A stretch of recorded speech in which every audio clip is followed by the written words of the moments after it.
All right, we're back here with series circuits. And just as a reminder, a series circuit is a circuit that has only one path for the current to flow. So it's going to go around through this light bulb, and back to the battery. If we unscrew this light bulb, it cannot get from here to there, so everything shuts down. Okay? If this light bulb burns out, that means that little wire in the middle will basically be broken, and so the electricity can't get through, and so everything shuts down. All right.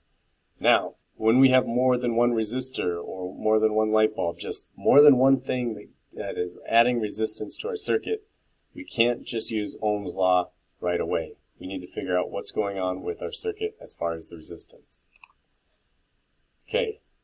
The other thing that is pretty easy to remember about a series circuit is that when we run a current through this, doesn't matter where you measure, the current's going to be the same at every point. All right, there's only one path.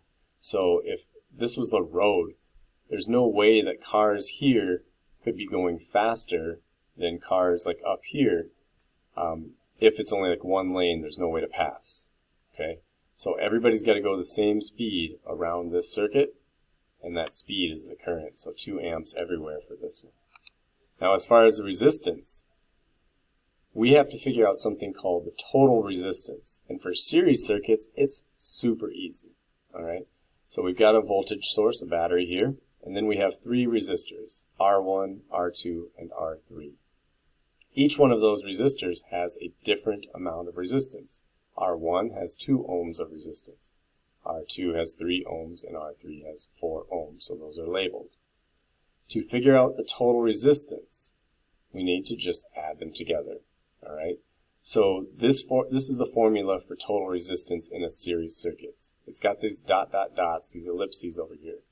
That means that this is just a pattern that continues for as long as you need it to continue. We've got 3 resistors, so we need to have 3 things added together. 2 ohms plus 3 ohms plus 4 ohms equals 9 ohms.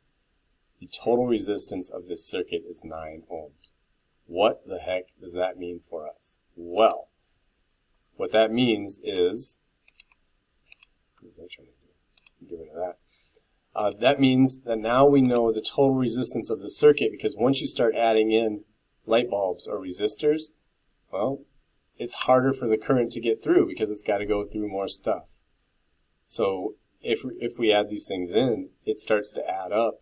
And now we can use that number that we just got, 9 ohms, in our Ohm's law problems for this circuit. But instead of using these numbers for resistance, we have to use our total resistance in order to get what we need.